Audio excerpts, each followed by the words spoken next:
Class 10th. Now we have reached to the last chapter of our economics, that is the consumer right, last and the fifth chapter. And I think it would be easy to associate it with it, since we all are the consumer. Somehow we consume the things, we purchase the things and goods and services from the market, and therefore we are the consumer. So as a consumer, what is our right, and what is our right, and how should we aware in the different kind of the practices going into the market? So this lessons express all these things. So before going to the text, look at this collage. There are the few newspaper cuttings, like the DU teacher gets 45,000 for the flood phone bill, insurance firm to pay 7,000 for the theft, Rohini society to compensate Harry donors, and then insurance firm made for deny medicals and bank fine 15K for the sloppy services. ये अलग अलग तरह का कुछ ऐसा दिखाया गया है कि कंज्यूमर, जैसे DU टीचर है, उसका जो फ़ोन का बिल ख़राब था, उसके लिए 45,000 रुपये का फ़ाइन लगाया गया, उसको 45,000 रुपये मिले बिल। इस तरह से कैसे मिले, या इंश्योरेंस कंपनी को 7,000 रुपये का पे करने पड़े, या कंज्यूमर पैनल ने देखा, इस तरह की कोई व्यवस्था, ये क्या है? तो इसको समझने से पहले ज़रा सा मैंने सोचा कि ऐसा कुछ करते हैं कि हम कुछ एक न्यूज़ हेडलाइंस पे जाते हैं जो करंटली आई थी, और उनकी मदद से हम समझने की कोशिश करते हैं कि ये न्यूज़ स्टोरीज़ क्या बताने की कोशिश कर रही हैं। अच्छा, नानक बता से जब आप खटीमा को जाएं, या जब आप रुद्रपुर से नानक बता को आते हैं, तो आपको टोल प्लाजा मिलता है। देखा आपने, लिखा है इसमें, toll plaza fine 1 lakhs for charging 40 lakhs, 1 lakhs for charging 40 from driver with पास।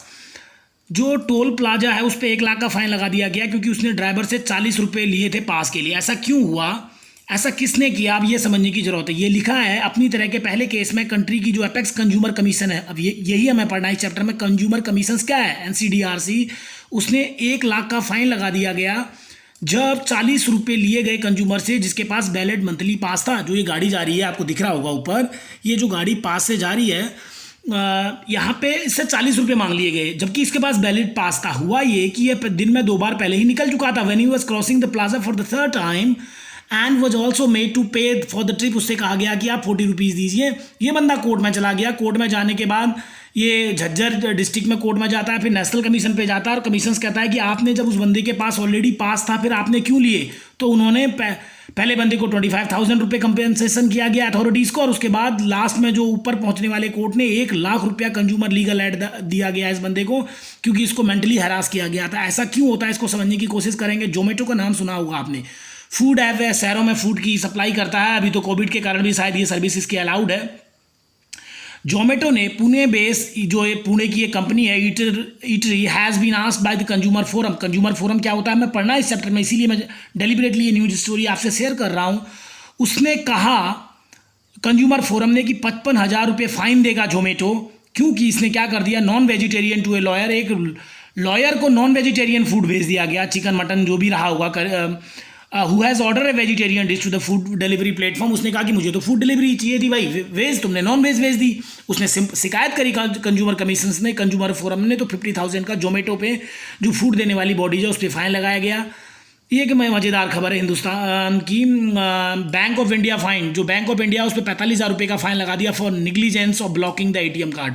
हुआ ये कि district consumer dispute redressal forum, ये आपको पढ़ना है, इसीलिए पढ़ाया जा रहा है। क्या होते हैं district consumer dispute redressal forum? This is the part of later study of this chapter, हम पढ़ेंगे इस चैप्टर में। उन्होंने बैंक ऑफ इंडिया के ऊपर 25,000 रुपये का फाइन लगा दिया। क्यों लगा दिया गया? क्योंकि बैंक ने सही से ATM को ब्लॉक नहीं किया था। जो आपका ATM होता है, अगर वो मिसप्लेस हो जाए या कुछ में गलत इन्फॉर्मेशन हो जाए, तो आप कंप्लेंट करते हैं बैंक के पास से। हुआ ये कि कोई एक बंदी है, उसने क्या किया, 2016 में कंप्लेंट करी बैंक में जाके कि उसके मोबाइल नंबर पे एक मैसेज आया था, और वहाँ पे उसने उससे कुछ ATM की जानकारी मांगी थी। उसने जानकारी दी तो उसके 25,000 रुपीज़ कट हो गए।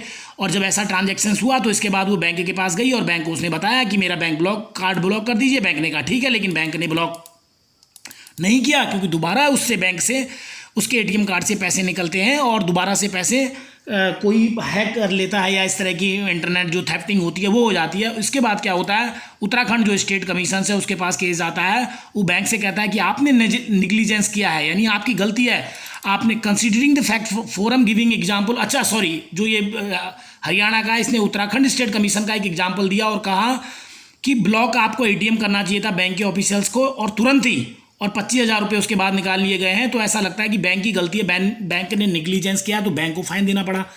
आप देख रहे हैं क्या क्या हो रहा है। एक और मज़ेदार कहानी है, ऐसा कुछ मैंने भी फेस किया था एक बार शॉपिंग करते हुए। Bata showroom fine 9,000 for forcing customer to pay the RS3 for carrying bag. जब आप दिल्ली मुंबई बड़े शहरों में जाते हैं तो वहाँ पे क्या होता है, जब आप सामान लेने जाते हैं ना, तो वहाँ पे आप प्लास्टिक का बैग नहीं मिलता, तो कैरी बैग आपको वो जहाँ दुकान से सामान लेते हैं वो आपको देते हैं। अब क्या हुआ कि एक बंदा को दुकान में गया, उसने बाटा का सामान लिया। सामान लेने के बाद उससे कहा कि आप 3 रुपीज़ दीजिए। क्यों दीजिए? क्योंकि अब हम आपको एक बैग दे रहे हैं, वो एक पेपर बैग होता है। तो क्या हुआ, a showroom of the Bata in Chandigarh recently fine 9,000 rupees by the consumer court. फिर एक कंज्यूमर कोर्ट शब्द आ गया, यही हमें पढ़ना है यार।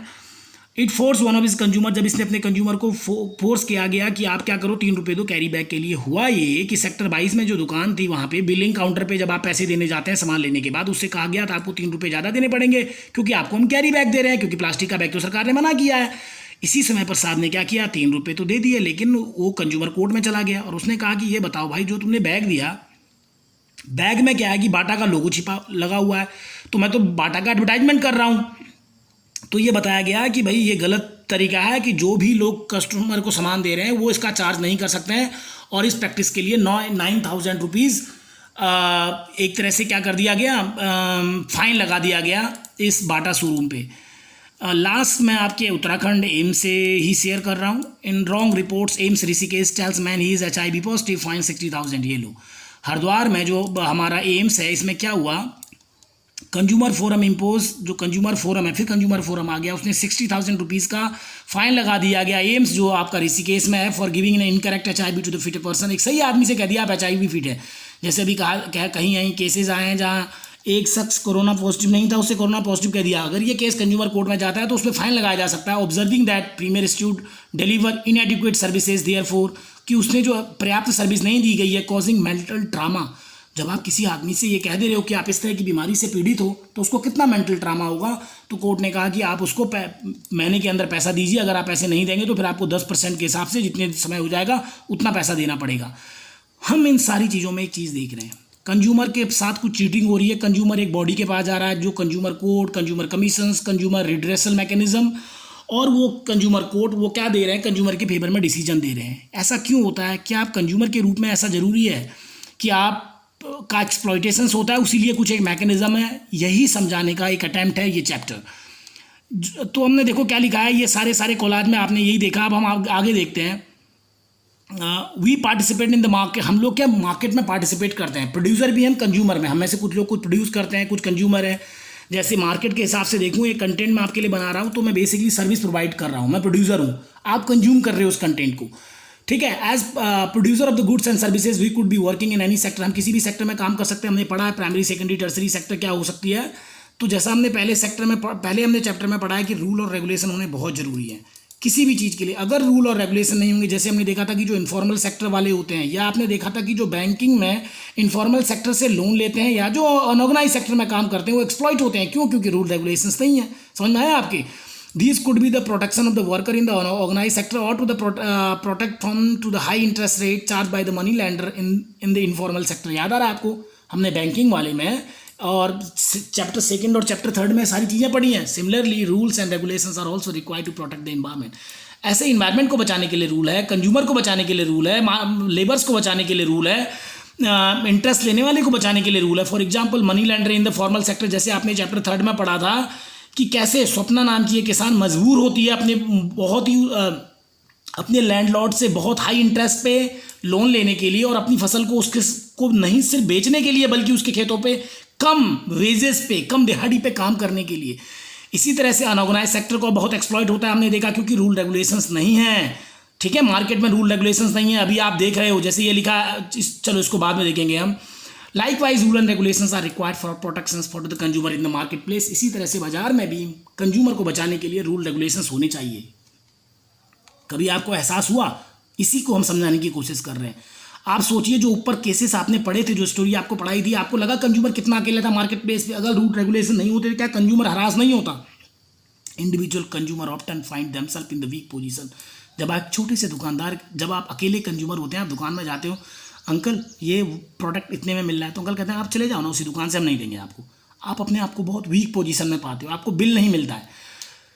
Whenever there is a complaint, जब भी शिकायत होती है रिगार्डिंग द गुड और services that has been brought, the seller try to shift all the responsibility of the buyer.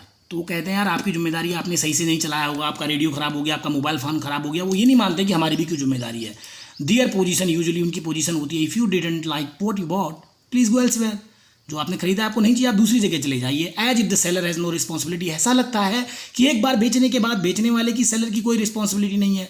इसीलिए एक बड़ा आंदोलन हुआ और इसको कहा गया the consumer movement. As we shall discuss, जैसा हम पढ़ने वाले हैं later, it is an effort to change this situation. इस सिचुएशन में सिचुएशंस क्या है कि रिस्पॉन्सिबिलिटी बायर की नहीं है, कि जो आप कहते हो कि सारी रिस्पॉन्सिबिलिटी बायर को दी जाती है, बट कि सेलर की भी रिस्पॉन्सिबिलिटी है कि वो अनफेयर प्रैक्टिस ना करे जब वो कोई प्रोडक्ट या कोई सर्विस को सेल कर रहा है। सबसे इंपॉर्टेंट पॉइंट है कि exploitation in the market place happen in the various veg. बाजार में आपका अलग अलग तरीके से शोषण होता है। For example sometime trade indulge, कभी कभी क्या होता है जो व्यापारी लोग अनफेयर ट्रेड प्रैक्टिस करते हैं, जैसे शॉपकीपर क्या कहते हैं, कम तोलना, सुना होगा आपने, what they should and when traders add charges and what not mention before. और कभी कभी वो चीज़ें आपसे ऐड कर लेते हैं जिसके बारे में वो पहले नहीं बताते हैं। ऐसा भी आपने देखा। एडल्ट्रेशन मैंने मिलावट होती है। डिफेक्टिव गुड्स, कभी कभी आपको डिफेक्टिव यानी अच्छी चीज़ नहीं देते हैं। Market do not work in a fair manner when producer are few and the powerful.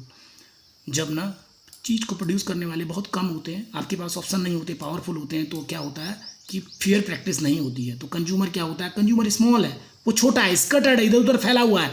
Market organise तरीके से काम कर रहा है, कंज्यूमर अलग अलग तरीके से फैला हुआ। दिस हैपन स्पेशली, और यह होता है when large companies are reproducing these goods, जब बड़ी बड़ी कंपनी चीज़ों को प्रोड्यूस करती हैं। These companies with huge wealth, और इन कंपनीज के पास बहुत ज़्यादा पैसा है, पावर है, और ये क्या कर सकती हैं, एंड रीच कैन मैनिपुलेट, और ये इनकी पहुंच बहुत ज़्यादा, और ये मैनिपुलेट करती है मार्केट अलग अलग तरीके से। ये आपसे कुछ भी कह सकती हैं, आपसे कह सकती हैं कि आपके घर के बने हुए लस्सी से, आपके घर के बने हुए शिकंजी से अच्छी कोल्ड ड्रिंक है, ठीक है, वो आपसे कह सकती है। वो कह सकती है कि माँ के दूध से अच्छा आपका कोई बाजार का दूध है। या वो आपसे कह सकती हैं कि घर की बनी हुई सब्जी या घर के बने हुए बहुत ही रिच फूड की जगह वो आपको प्रोसेस फूड बोलनी है। तो ये कंपनी इतनी पावरफुल है, इनके पास पूरा प्रोपेगेंडा है, टेलीविजन चैनल है, एडवर्टाइजमेंट है, अलग अलग प्रोग्राम्स है, कार्टून्स हैं।